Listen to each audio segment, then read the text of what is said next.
Hi, Gary here. There's nothing more exciting than finding a first-time grandparent talking about that new grandchild. It's just very exciting to them. Haven't experienced that myself yet. Now, right after that, immediately they started asking about, hey, how do we fund for college, for education? It's, everyone's very concerned with that, the expense of college education. And so I want to cover that today. And first thing I want to go over 3 rules around this. Number 1, you can do unlimited amounts of money for a child as a dependent, raising that child for their needs and wants. That's pretty clear. Number 2, you can gift $14,000 per year per person to that child. So if it's a husband and wife, you can give $28,000 to that grandchild.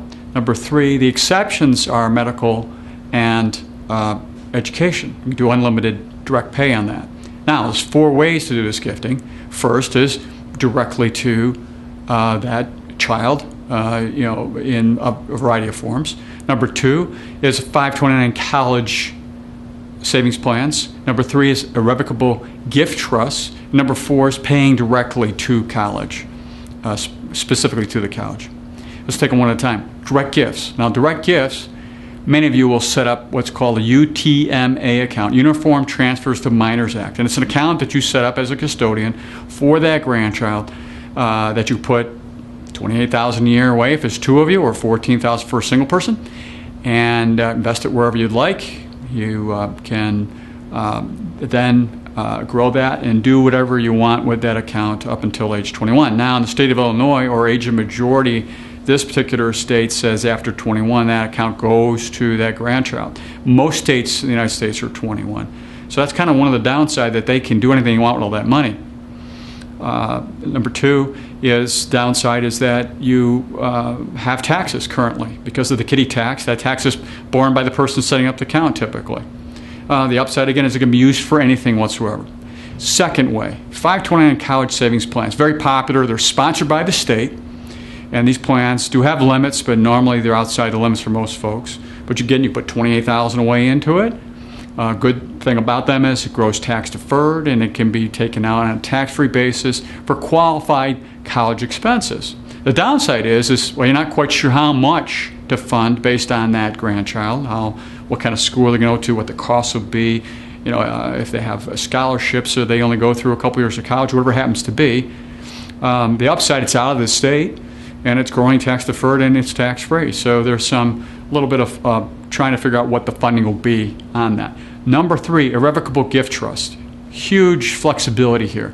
You can set these irrevocable trusts up with your own trustee.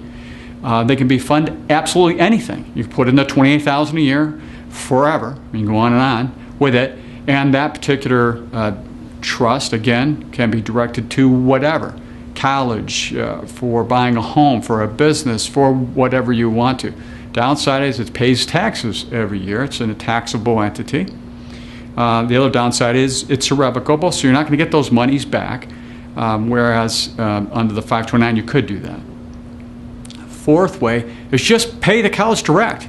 You got a child, 18, 19 years old, going to college, you just write the check directly to the college. So as the bills come in, you pay those bills. Downside is you may not have the cash flow or the liquidity at that point to do that, or have enough money had been set aside to do that outside your other, own current expenses and what you need to have done. So that may or may not work. Now, for your consideration, what can you take back with this? Well, we would offer anyone out there, because this is a complex area, a complimentary consultation to help you think through these 4 different ways of going about and funding that wonderful education for that new grandchild that you have. So we'd love to have you come in if that's something you want to do for yourself or for your family, and make it available to you so you can help you think through what works best for your family. So until next time, enjoy.